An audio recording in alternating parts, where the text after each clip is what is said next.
आत्मिक जगत में। ओ अज्ञानतिमिरन्धस्य ज्ञानाञ्जन शलाकया चक्षुरुन्मिलितं येन तस्मै श्रीगुरुवे नमः। श्रीचैतन्यमनोभीष्टं स्थापितं येन भूतले स्वयं रूपः कदा मह्यं ददाति स्वपदान्तिकम्। वन्देऽहं श्रीगुरु श्रीयुतपदकमलं श्रीगुरुन् वैष्णवंश्च श्रीरूपं सागरजातं सहगण रघुनाथान्वितं तं सजीवं साधवैतम सावधूतम परिजन सहितन कृष्ण चैतन्य देवम श्री राधा कृष्ण पादान सगन ललिता श्री विशाखान्वितांश्च। हे कृष्ण करुणा सिंधु दीन बंधु जगतपते गोपेश गोपिका कांता राधा कांत नमस्तुते। तप्त कंचन गौरांगी राधे वृंदावनेश्वरी वृषभानु सुते देवी प्रणमामि हरि प्रिये। वाञ्छाकल्पतरुभ्यश्च कृपा सिन्धुभ्य एव च पतितानां पावनेभ्यो वैष्णवेभ्यो नमो नमः। नमो विष्णुपादाय कृष्णपृष्ठाय भूतले श्रीमते भक्तिवेदांत स्वामीति नामिने। नमस्ते सरस्वते देवे गौरवाणी प्रचारिणे निर्विशेष शून्यवादी पाश्चात्य देश तारिणे। जय श्री कृष्ण चैतन्य प्रभु नित्यानंद श्री अद्वैत गदाधर श्रीवासदि गौर भक्तवृंद। हरे कृष्णा कृष्णा कृष्णा हरे हरे हरे राम राम राम हरे हरे। यस रोहित प्रभु कंटिन्यू करेंगे, 10 नाम अपराध बताएंगे। हरे कृष्ण। 10 नाम अपराध। पहला, भगवान नाम का प्रचार करने वाले महाभागवतों की निंदा करना। दूसरा, शिव ब्रह्मा आदि देवों के नामों को भगवान के नाम के समान अथवा उनसे स्वतंत्र समझना। तीसरा, गुरु की अवज्ञा करना। चौथा, वैदिक शास्त्रों अथवा प्रमाणों का खंडन करना। पांचवा, हरे कृष्ण महामंत्र के जप की महिमा को काल्पनिक समझना। छठवां, पवित्र भगवान नाम में अर्थवाद का आरोप लगाना करना। सातवां, भगवान नाम के बल पर अपराध करना। आठवां, हरे कृष्ण मंत्र के जप को वेदों में वर्णित किसी शुभ सकाम कर्म या कर्म कांड के समान समझना। नौवां, अश्रद्धालु व्यक्ति को कृष्ण नाम की महिमा का प्रचार कराना। 10वां, भगवान नाम के जप में पूर्ण विश्वास न होना तथा इसकी इतनी अगाध महिमा सुनने पर भी विषयासक्ति बनाए रखना। ध्यान पूर्वक जप न करना भी एक अपराध है। स्वयं को वैष्णव समझने वाले प्रत्येक भक्त को इन सभी अपराधों से बचना चाहिए, जिससे उसे शीघ्र अभीष्ट सिद्धि अर्थात कृष्ण प्रेम की प्राप्ति हो। हरे कृष्ण। हरे कृष्ण। बहुत बहुत धन्यवाद प्रभु जी का। तो इन सब अपराधों को सुनिए समझिए, ताकि जो है हम अपनी चैंटिंग को और प्योर कर सकें। ठीक है, तो हम प्रवेश करते हैं अपनी भगवत गीता की कक्षा में। 13वें अध्याय में हैं हम, और हमारा जो है 8 से 12 ये जो है ना, ये हमने कल कंप्लीट किया है, जिसमें कि आ, सारा ज्ञान का वर्णन है। ठीक है, तो एक फटाफट छोटा सा हम रिवीजन कर लेते हैं। 13.1 में अर्जुन ने कुछ प्रश्न किए थे। छह चीजें पूछी थी अर्जुन ने 13.1 में। प्रकृति, पुरुष, क्षेत्र, क्षेत्रज्ञ, ज्ञान तथा ज्ञेय के विषय में जानने का इच्छुक हूँ, ऐसा पूछा था अर्जुन ने। तो पहले में आंसर दिया भगवान ने कि हे कुंती पुत्र, यह शरीर क्षेत्र कहलाता है और इस क्षेत्र को जानने वाला क्षेत्रज्ञ कहलाता है। तो हमने क्षेत्र के बारे में अच्छे से वर्णन किया, और क्षेत्रज्ञ जो है उस शरीर को जानने वाला है। शरीर की यहाँ पे उपमा एक खेत से भी दी गई है, और किसान जो उस खेत को अच्छे से जानता है, वो उस खेत का क्षेत्रज्ञ हो गया, उस खेत को जानने वाला हो गया, और वो खेत जो है उसका शरीर हो गया। ठीक है, इसमें ज्यादा गहराई में नहीं जाएंगे। और थर्ड नंबर श्लोक में बताते भगवान कि तुम्हें ज्ञात होना चाहिए कि मैं भी समस्त शरीरों में ज्ञाता भी हूँ, और इस शरीर तथा इसके ज्ञाता को जान लेना ज्ञान कहलाता है ना।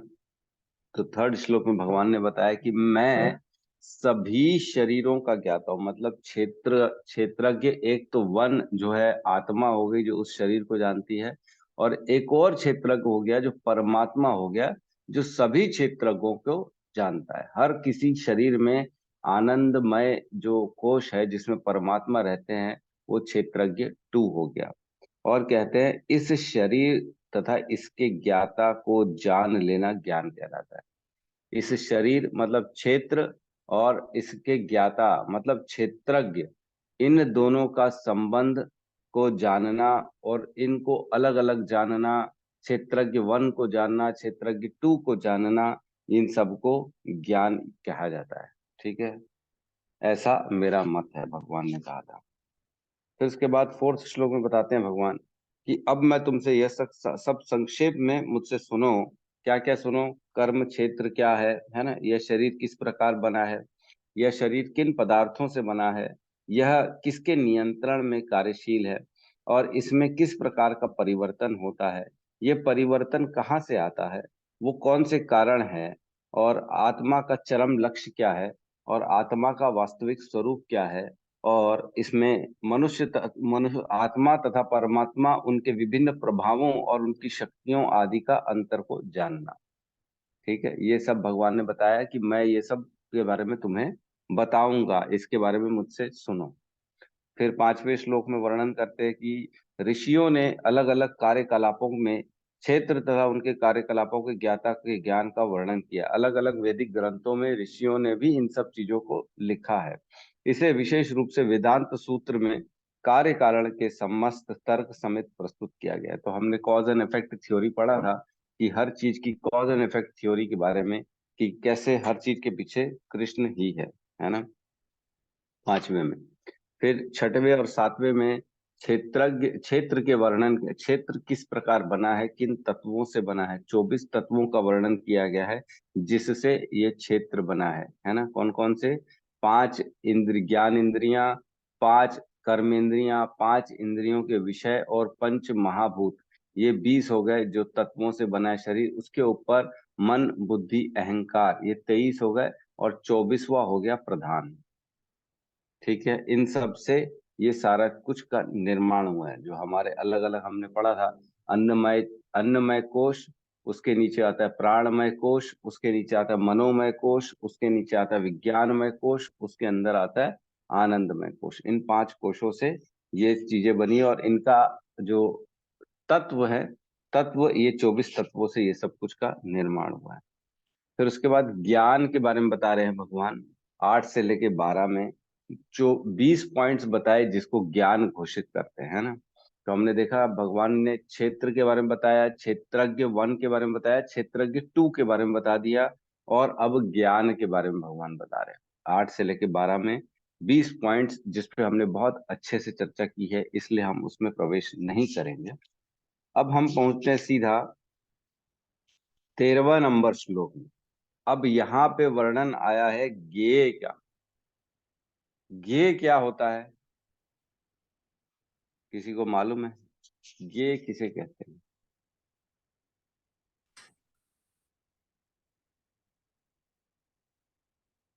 यस गौतम प्रभु बताइए। हरे कृष्ण प्रभु जी, दंडवत प्रणाम। अरे प्रभु जी, जैसे भगवान ने ज्ञान के 20 पॉइंट बताए हैं, तो उस ज्ञान से हमें किनको जानना है? जैसे तो हमें भगवान कृष्ण को जानना है, तो हम जिन ज्ञान के माध्यम से हम जिनको जानते हैं उनको ज्ञेय कहते हैं। मतलब जानना क्या है वह ज्ञेय कहलाएगा। हाँ, ये ज्ञान जो है हमारा, उससे करना क्या है, पाना क्या है हमारे को, है ना। What is to be known by this knowledge. हर नॉलेज का एक पर्पस होता है। कई लोग जो है ना, मैं उस दिन समाचार में देख रहा था, जो एक तो अब्दुल कलाम इंजीनियर बने और साइंटिस्ट बने और देश के प्रेसिडेंट बने, और एक और इंजीनियर बना, उसका नाम मैं भूल रहा हूँ, आतंकवादी बना, और वो बम फोड़ के जो है ना अब वो आधे लोगों को मार गया, खुद भी मर गया है। बम फोड़ के पाकिस्तान में इंजीनियर बना था वो भी, और इंजीनियर कलाम भी बने थे। तो देखो, नॉलेज तो दोनों के पास था, इंजीनियर तो दोनों बने थे, लेकिन what is to be known, उस नॉलेज का पर्पस क्या है, ये समझना चाहिए। उससे जानना क्या है, हम ABCD XYZ सब पढ़ रहे हैं, केमिस्ट्री फिजिक्स पढ़ रहे हैं, लेकिन उसका ऑब्जेक्ट क्या है? क्या सिर्फ और सिर्फ मेरे को अपना पेट भरना है? क्या सिर्फ और सिर्फ मुझे इंद्रियों की संतुष्टि करनी है? क्या सिर्फ और सिर्फ मुझे मेरे परिवार का भरण पोषण करना है? यही है क्या खाली सिर्फ नॉलेज का पर्पस? पर्पस समझना चाहिए। अगर किसी के पास अगर जीवन में कोई पर्पस नहीं है, तो उसका जीवन किस काम है? बिना पर्पस का जीवन जैसे जो है अ, सूर्य नहीं हो दिन भर और रात, मतलब अगर सूर्य निकलना बंद हो जाए तो दिन दिन कहलाएगा क्या? नहीं कहलाएगा। मतलब दृष्टिहीन के लिए बोले तुम चले जाओ, जिसके पास आंख ही नहीं वो कहाँ से जाएगा? उसको तो रास्ता मार्ग कुछ तो दिखाना पड़ेगा ना। तो वैसे ही मनुष्य के जीवन में पर्पस होना चाहिए। आखिर हमारे जीवन का उद्देश्य क्या है? जो हम ज्ञान हासिल कर रहे हैं उससे क्या पाना है, क्या समझना है, इस सारे नॉलेज का जरूरत क्या है? तो यहाँ पे ये का मतलब है ऑब्जेक्ट ऑफ नॉलेज, कि ज्ञान से हमको क्या प्राप्त करना है, ये 20 पॉइंट से प्राप्त क्या करना है।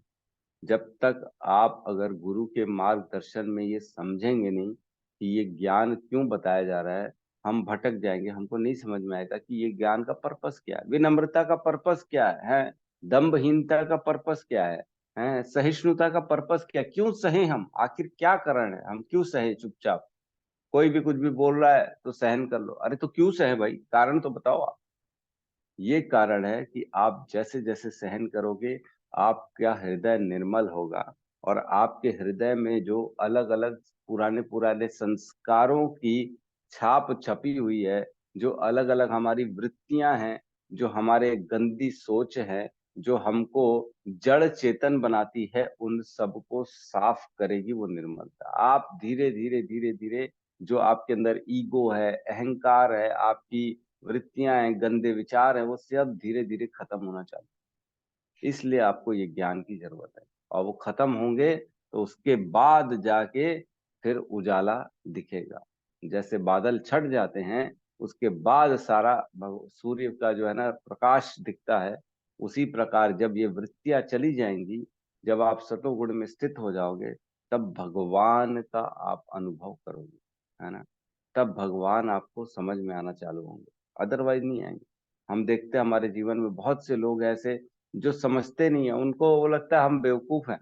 अरे क्या टीका लगा रहे हो, क्या माला जप रहे हो, कुछ होना जाना है इनसे कि नहीं होना जाना है?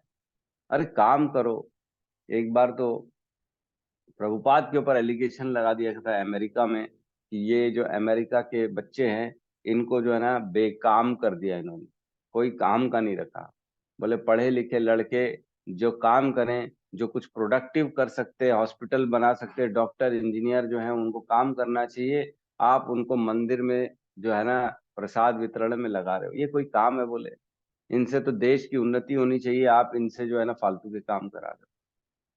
तो लोग ऐसे सोचते हैं। तो भौतिकवादी जो लोग होते हैं उनके तर्कों का जो है ना हमको समझना चाहिए कि वो बद्ध अवस्था में है, वो बेचारे नहीं समझ पा रहे हैं कि ऑब्जेक्ट ऑफ नॉलेज क्या है। तो यहाँ हम समझते हैं ऑब्जेक्ट ऑफ नॉलेज क्या है। ठीक है, 13वें अध्याय का 13वां नंबर श्लोक, इसमें हम प्रवेश करते हैं, साथ में सब श्लोक को दोहराएंगे। ज्ञेयं यत्तत् प्रवक्ष्यामि ज्ञेयं ज्ञेयं यत्तत् यत्तत् प्रवक्ष्यामि यज्ञात्वा अमृतमश्नुते यत् ज्ञात्वा ज्ञात्वा अमृतम् अमृत अश्नुते अश्नुते अनादिमत्परं ब्रह्म आदिमत्परं अनादिमत्परं ब्रह्म ब्रह्म न सत्तन्नासु न सत्तन् असत् उच्यते। न न सत् सत् न तत् न असत् असत् उच्यते। उच्यते। कौन रिपीट कराएगा? ज्ञेयं यत्तत् प्रवक्ष्यामि ज्ञेयं ज्ञेयं यत् प्रवक्ष्यामि प्रवक्ष्यामि यत् ज्ञात्वा अमृतम् अश्नुते यत् ज्ञात्वा यज्ञात्वामृतमश्नुते। अश्नुते अनादिमत्परं ब्रह्म अनादिमत्परं अनादिमत्परं ब्रह्म ब्रह्म न सत् तत् न असत् उच्यते। न न सत् सत्तन् न असत् उच्यते। उच्यते।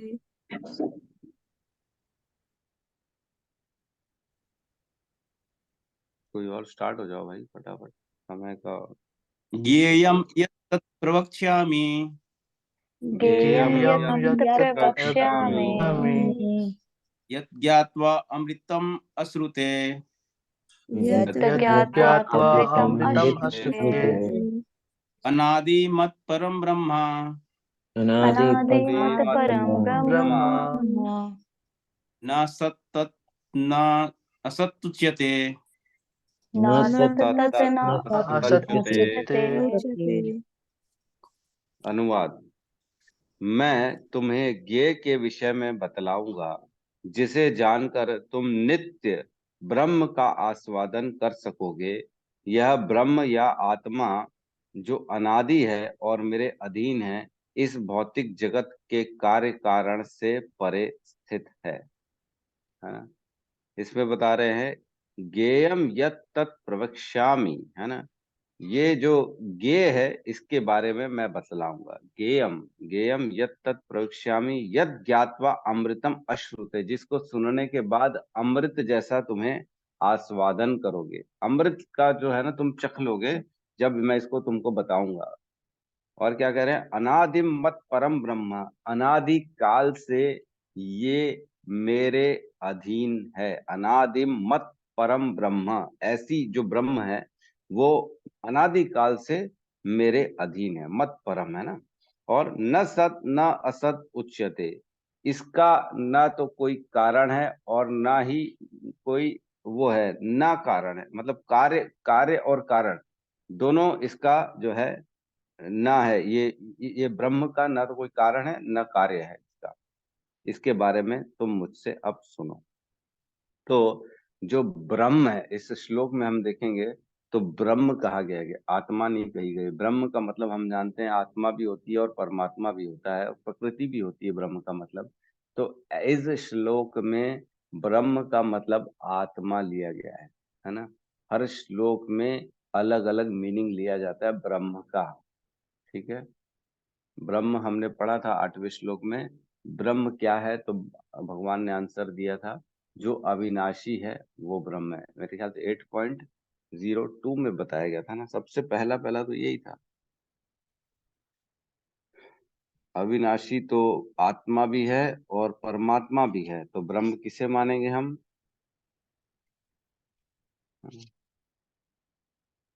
हाँ, तीसरे नंबर श्लोक में भगवान ने कहा था अविनाशी और दिव्य जीव ब्रह्म कहलाता है ना। इसी के तात्पर्य में लिखा था ब्रह्म अविनाशी तथा नित्य है और इसका विधान कभी नहीं बदलता, किंतु ब्रह्म से भी परे पर ब्रह्म होता है ना। ब्रह्म का अर्थ है जीव तथा पर ब्रह्म का अर्थ है भगवान। तो कई जगह ब्रह्म जो है ना आत्मा के लिए भी यूज किया है, कई जगह पर ब्रह्म जो है ब्रह्म खाली परमात्मा के लिए भी यूज किया है। तो लेकिन यहाँ पे इस प्लेस में आत्मा लिया गया क्योंकि भगवान बता रहे वो मेरे अधीन है ना। हमेशा हमेशा मेरे अनादि काल से मेरे अधीन रही है। तो अधीन क्या है, ये आत्मा भगवान के। तो ज्ञेय क्या है, ज्ञेय एक्चुअल में आत्मा है और ज्ञेय है परमात्मा। ज्ञेय मतलब ऑब्जेक्ट ऑफ नॉलेज, जानना क्या है इस ज्ञान से। तो दो चीजें हमको जाननी है इस ज्ञान से, एक आत्मा और एक परमात्मा। तो ये वाले श्लोक में 13 नंबर श्लोक में आत्मा का वर्णन आएगा, लेकिन 14 से लेके 18 तक ज्ञेय 2 जो कि परमात्मा है उसके बारे में वर्णन आएगा कि उनकी उनके बारे में हमको क्या क्या जानना है ना। हमको जानना क्यों है, कोई बता सकता है ज्ञेय का पर्पस क्या है। ज्ञेय क्यों पूछा गया अर्जुन के द्वारा।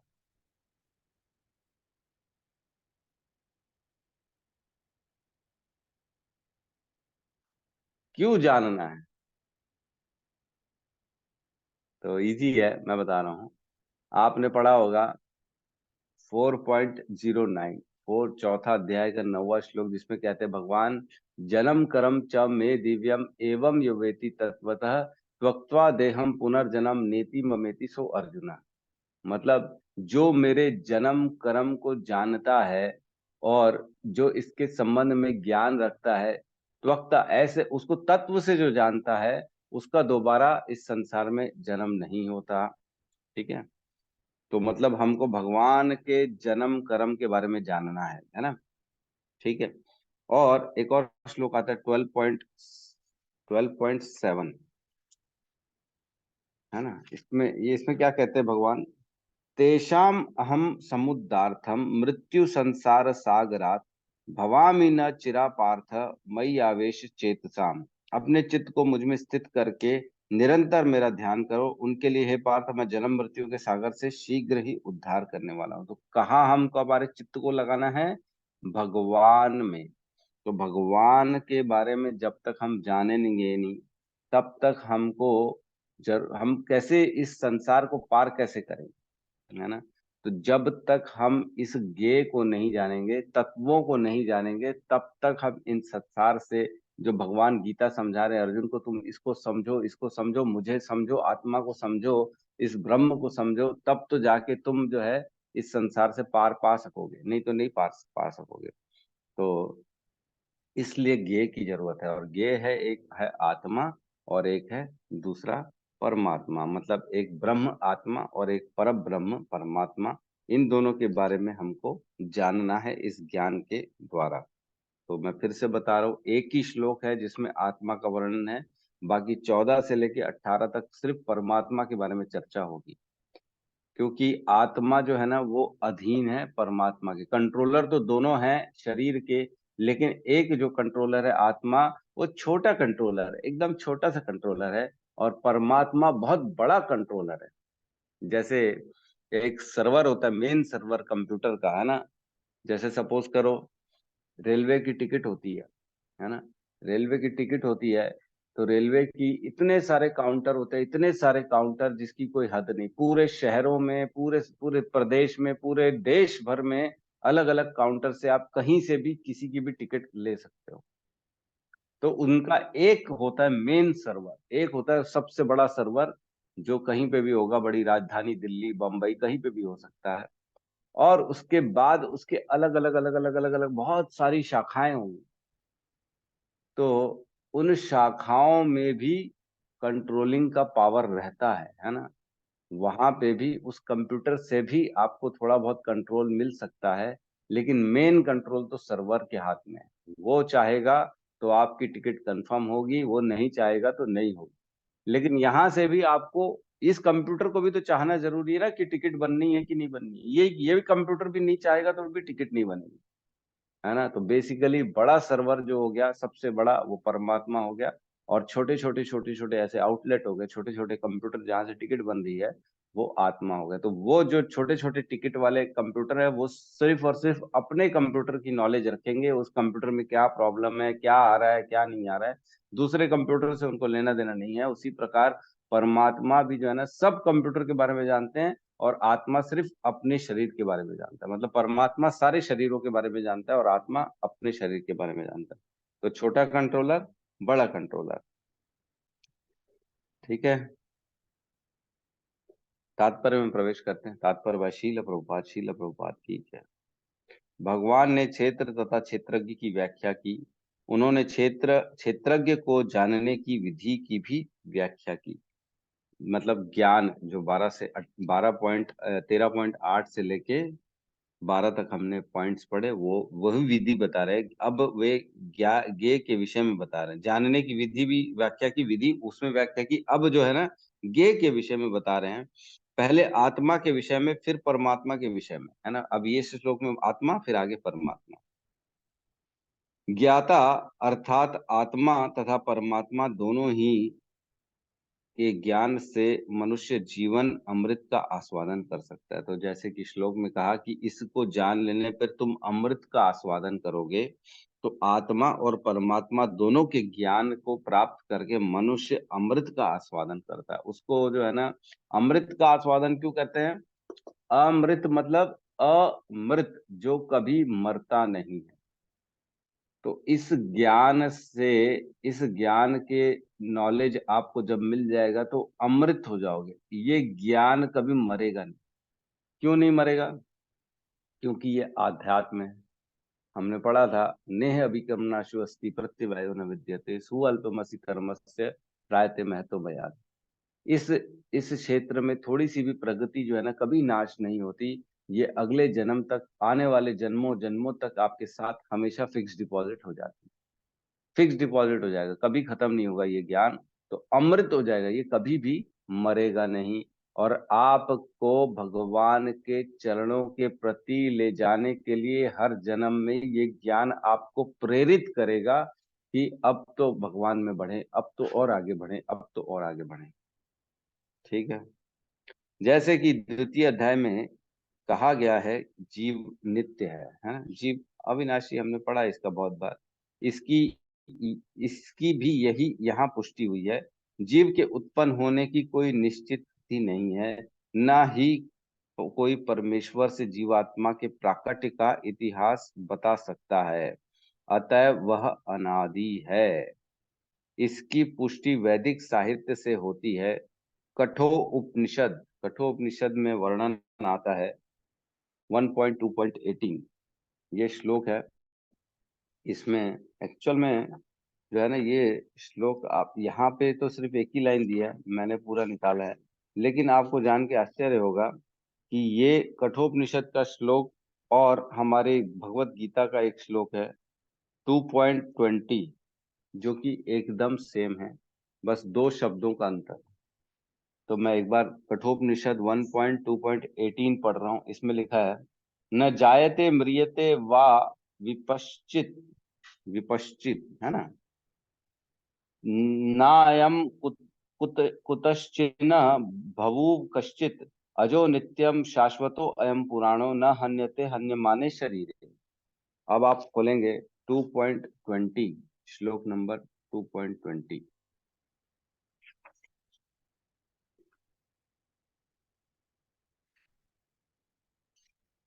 2.20 यहाँ पे लिखा है, न जायते म्रियते वा कदाचि, न अयम भूत्वो भविता वा न भूयः, अजो नित्यम शाश्वतो अयम पुराणो न हन्यते हन्यमाने शरीरे। इसी के अनुवाद जो तात्पर्य है उसमें ये कठोपनिषद का श्लोक है, पेज नंबर 78 में, है ना। ये आप देखेंगे तो दोनों में सेम है, बस एक वर्ड का फर्क है। फर्स्ट लाइन का लास्ट वर्ड कदाचि है इसमें भगवत गीता में, और उपनिषद में विपश्चिन है। तो इन दोनों से कोई बहुत बड़ा फर्क नहीं पड़ता। कुल मिला के इसका अर्थ है, आत्मा के लिए किसी भी काल में न तो जन्म है न मृत्यु, वह न तो कभी जन्मा है, न जन्म लेता है और न जन्म लेगा। वह अजन्मा, नित्य, शाश्वत तथा पुरातन है। शरीर के मर जाने पर वह मारा नहीं जाता। तो बेसिकली शरीर के मरने पे आत्मा नहीं मरती है, आत्मा का अनादि काल है। आत्मा के लिए ये कहना मुश्किल है कि वो कब आई होगी, कब अस्तित्व में आई होगी। तो हमने इसके बारे में ना बहुत चर्चा की है, फिर भी एक बार छोटा सा हम रिवीजन करते हैं। भगवान कृष्ण अपनी शक्ति से प्रकृति का निर्माण करते हैं, ठीक है। भगवान अपनी शक्ति से जीव आत्मा जो है ना, उसका प्रवेश प्रकृति में कराते हैं, और भगवान अपनी शक्ति से अपना विस्तार करते हैं विष्णु के रूप में। महाविष्णु फिर उसमें दृष्टिपात करते प्रकृति में, जिससे सारी जीवात्मा गर्भस्थ होती हैं। और प्रकृति में जब भगवान अपनी काल शक्ति का प्रवेश कराते, तब प्रकृति ये चलायमान होती। ठीक है, हमने कल पर बहुत बार पढ़ा है इसको। काल मतलब समय, समय की गणना, ठीक है। समय की गणना भगवान की शक्ति है, जिस प्रकार हम भी भगवान की शक्ति हैं, और जिस प्रकार प्रकृति भी भगवान की शक्ति है। तो बेसिकली भगवान सारे कार्य अपने अपनी शक्तियों से कराते हैं। स्वयं अपने जो है ना, वो बैठे रहते हैं बढ़िया, सबके मजे लेते हैं, और वो अपनी शक्तियों से सब चीजों को अपने अपनी स्थिति में डाल के अपना बस देखने का काम करते हैं। जैसे भगवान आत्मा भी, परमात्मा भी अंदर शरीर में सिर्फ सब चीज देखती है, हर चीज का उपदृष्टा अनुमंता, खाली देखती है और अनुमति देती है कि कौन क्या कर रहा है। मैं वेट करते खाली, कब तू मेरी तरफ आएगा और कब तू मेरे साथ मेरे धाम को चलेगा। तब तक आपके साथ, अनादि काल से अनादि समय तक आपके साथ आपके परमात्मा आपके हृदय में बैठे हैं। तो हम कब जो है ना, इस संसार के माया से अपना पीछा छुड़ाएंगे। एक ना पागल खाना होता है, पागल खाना तो खैर सबने सुना होगा, देखा नहीं होगा मेरे ख्याल से, है ना, जहाँ पागलों को भर्ती किया जाता है। अमृत प्रभु ज्यादा देखे लग रहे हैं अमृत प्रभु। प्रभु जी बहुत मजा आता है, बहुत कॉमेडी होता रहता है, एकदम मजा ही मजा है उधर तो। बहुत सारा देखा है कहानी भी आपने है भी। पागल करने में। हाँ, प्रभु जी। अच्छा, तो वहां जाओ तो सब पागल होते हैं, उनको समझ में नहीं आता क्या करना है क्या नहीं करना है। तो पागल खाने से पागल बाहर कैसे निकलता है आपको मालूम है? कैसे पता पड़ता है ये पागल नहीं है? कौन बताएगा भाई? आखिर वहां से ट्रीटमेंट होता है, ठीक तो होते हैं ना, कुछ लोग बाहर भी निकलते हैं। तो कैसे पता पड़ता है कि ये पागल अब ठीक हो गया, अब पागल नहीं है ये?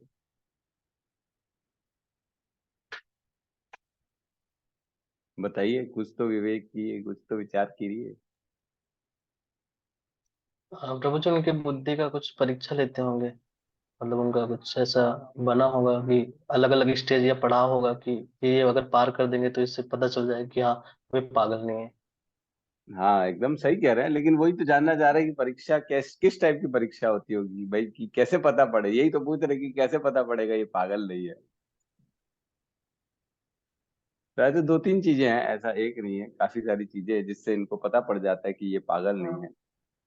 तो उसमें ना एक मैं एग्जाम्पल बता रहा हूँ। एक एग्जाम्पल ऐसा है कि एक ना बाल्टी रहती है, जो बहुत सारे छेदे रहते हैं, बहुत सारे छेदे, जाली जैसी बाल्टी रहती है, मान के चलो है। उसमें भरने बोला बोला जाता है, पानी भरो इसमें, है। तो पानी बेचारे पागल भरते रहते भरते रहते भरते रहते, भरती नहीं क्योंकि उसमें तो छेदे है, पानी पूरा बह जाता है। तो जो भर भर लेता है तो वो पागल ठीक हो गया है, और जो नहीं भर पाता है वो जो है पागल का पागल ही है। तो जब ठीक होता है ना तो वो समझ जाता है कि यार इसमें तो छेदे है, ये भरेगा कैसे है, इसमें तो जो है, इसको फिर शिकायत करता है, आपने छेदे वाली बाल्टी दे दी है, मैं इसको कैसे भरूं, ये भरेगा नहीं तो पानी बह जाएगा पूरा। तो जब पागल ठीक होता है ना तो वो बता देता है कि ये छेदे वाली जो है ना बाल्टी है, इसमें पानी नहीं भरेगा, कृपया मेरे को दूसरी बाल्टी दे जिसको मैं भर सकूं। तो जो बेचारे दूसरे पागल होते हैं ना, वो खाली भरते रहते हैं, उसी छेदे वाली बाल्टी को भरते रहते, क्योंकि दिमाग नहीं है, पागल है। तो वैसे ही हम लोग भी क्या कर रहे हैं मालूम है? इस संसार में अपने सुखों को पूरा पाने की कोशिश कर रहे हैं, ये सुख मिल जाए वो सुख मिल जाए, लेकिन इस संसार में एक्चुअल में सुख तो है नहीं। मिलता है क्या? मृत्यु के बाद क्या जाएगा? कुछ मिलेगा? जितना आप अर्जित कर रहे हो, जितनी मेहनत कर रहे हो, धन, परिवार, संपत्ति, वो उन छेदों से निकल जाएगी। मृत्यु के बाद कुछ नहीं बचेगा, सब छूट जाएगा यहाँ पे यहाँ। तो हम में और उन पागल में क्या डिफरेंस है? कोई डिफरेंस नहीं। माया हमको, माया अपरित ज्ञानम, माया जो है ना, कामस्तेते अपरित ज्ञानम प्रपद्यन्ते अन्य देवता, हमारा जो है ना बुद्धि माया के द्वारा हर ली गई है, और हम अपनी कामनाएं इच्छाओं के कारण अन्य अन्य देवताओं के पास जाते हैं उनकी पूर्ति के लिए। ये श्लोक है भगवत गीता का। तो कहने का मतलब ये है कि जिस दिन हम ये समझ जाएंगे कि हम जिसके लिए श्रम कर रहे हैं वो हमारे साथ शाश्वत काल के लिए नहीं है, वो तो सब बह जाएगा यहीं का यहीं, कुछ नहीं जाएगा हमारे साथ, तब तक भगवान हमारा वेट कर रहे हैं, है ना। ये पागल कब देखेगा कि जिसके लिए तू मेहनत कर रहा है वो तेरे साथ नहीं जाने वाला?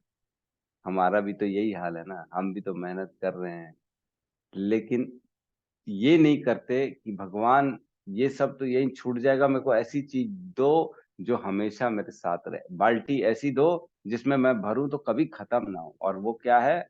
वो ये है भक्ति, भजन, भगवान का ज्ञान, भगवत गीता का ज्ञान, जो शाश्वत काल तक हमारे साथ रहेगा, जो कभी भी उस बाल्टी से नीचे लीक नहीं होगा, कभी नहीं निकलेगा बाहर, हमेशा रहेगा वो बाल्टी में, आप इस जन्म में, अगले जन्मों में, हर जन्म में। तो हमारे में और पागलों में कोई डिफरेंस नहीं है। हम माया के द्वारा जो है ना पागल बनाए जा रहे हैं। माया हमको अलग अलग बताती है, ये तेरा पुत्र, ये तेरी पुत्री, ये पत्नी, ये पति, इनके पीछे बस श्रम करो, मेहनत करो, धन इकट्ठा करो, घर जोड़ो, बोलते हैं मैं एक एक ईटा, एक एक पाई पाई अपनी मेहनत करके घर बनाया है। तो ले जाओ अपने साथ ऊपर फिर मृत्यु के बाद। ले जा पाओगे? नहीं ले जा पाओगे, छूट जाएगा, है ना। भगवान कहते हैं मृत्यु सर्व हरश्च अहम, 10वें अध्याय में बताया ना भगवान ने। कौन से श्लोक में बताया? हम्म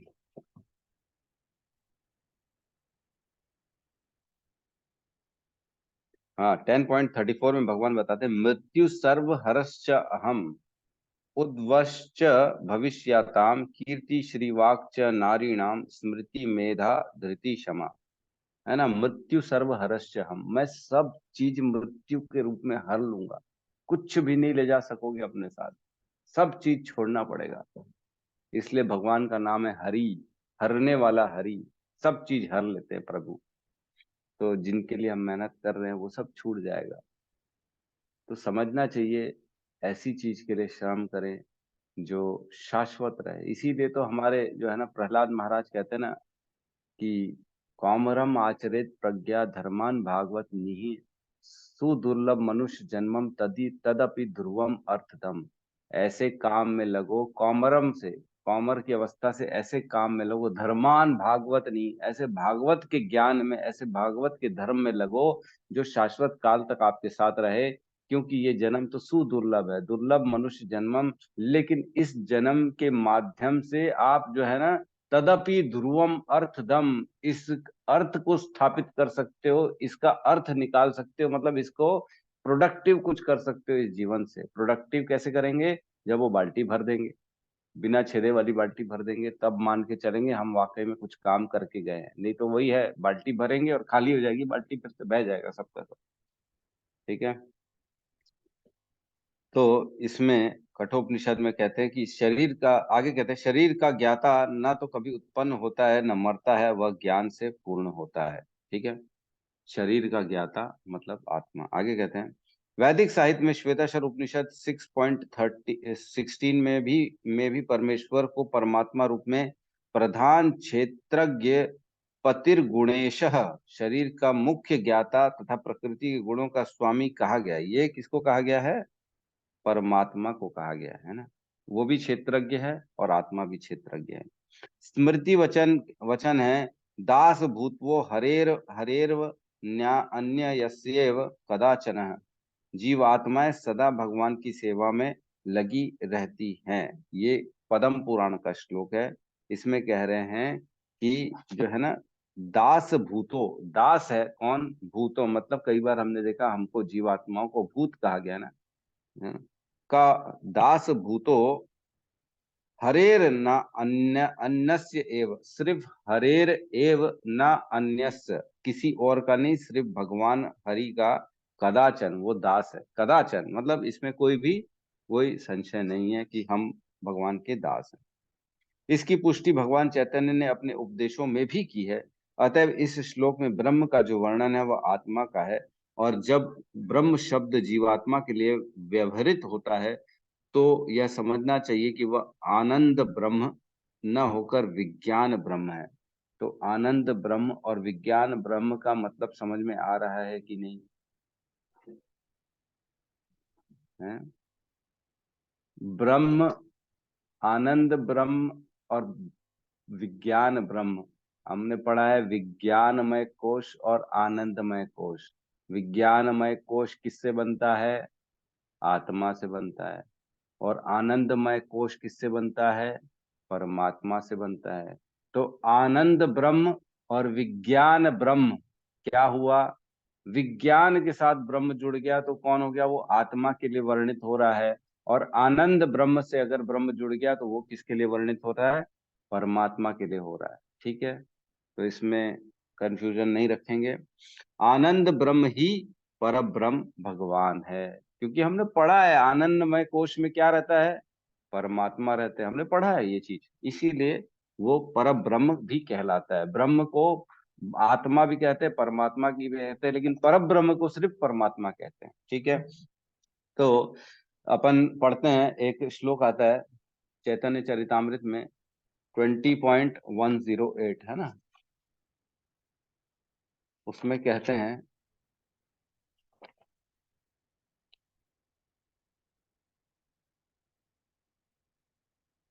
जीवेरे स्वरूप है कृष्णेर नित्य दास, है ना।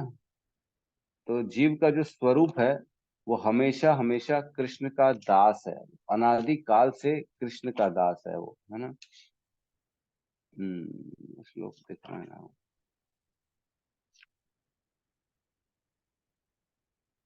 आगे की किसी के पास श्लोक निकाला गया? जी प्रभु जी।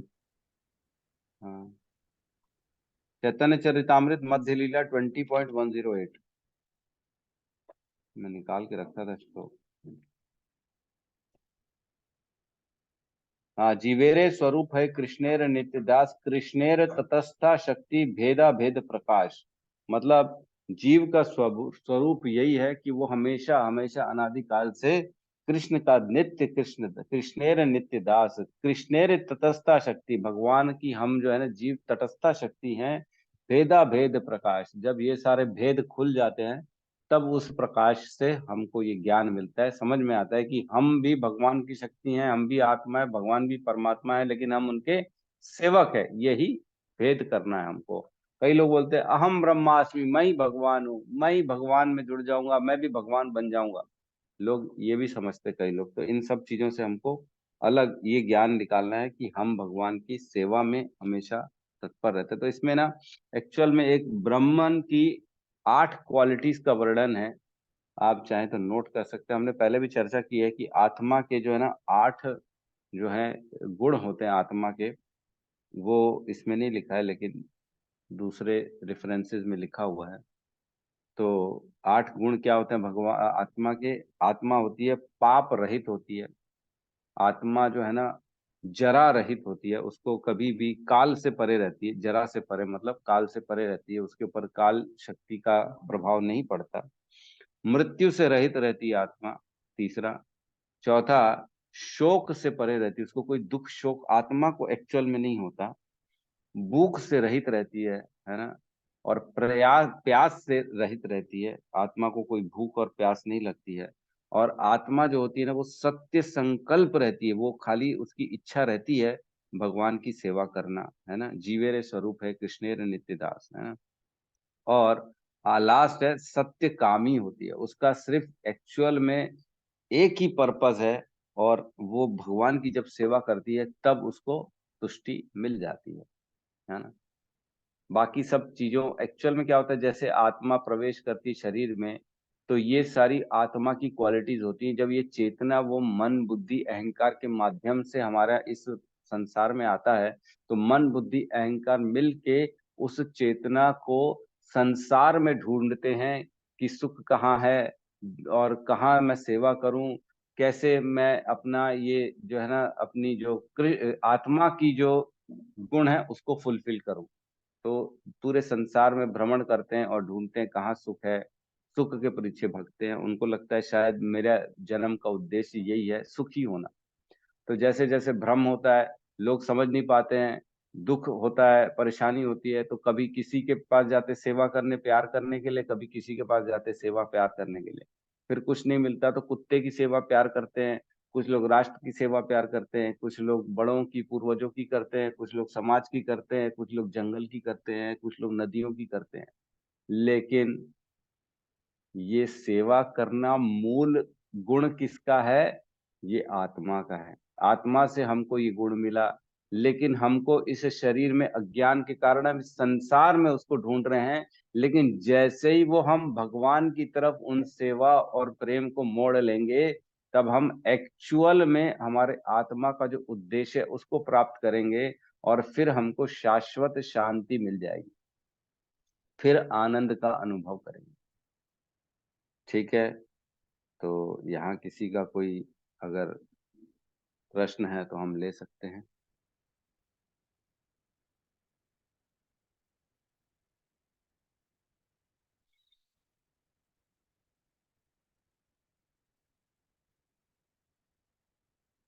यस, कहिए सत्यम प्रभु। प्रभु जी एक बार रिपीट कर दीजिएगा, वो मेरा एक रह गया इसमें जो आप 8 बताए ना, तो उसमें से एक रह हम्म गया मेरा। तो ये तो डाल भी दिया है चैट में किसी प्रभु जी ने, एक बार देखिए। वो मैंने ही डाला प्रभु जी। अच्छा, आपने डाला है।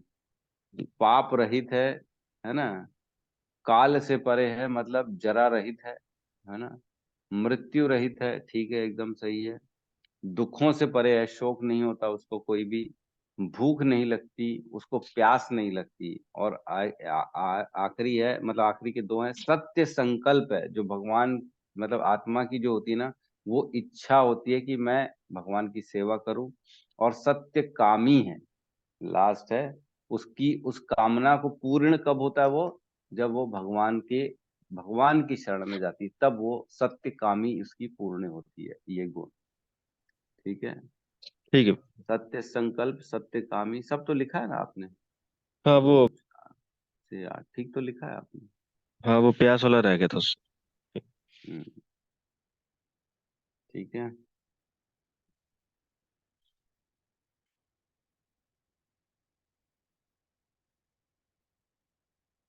तो हमारा आज जो है 13.13 श्लोक पूर्ण हुआ।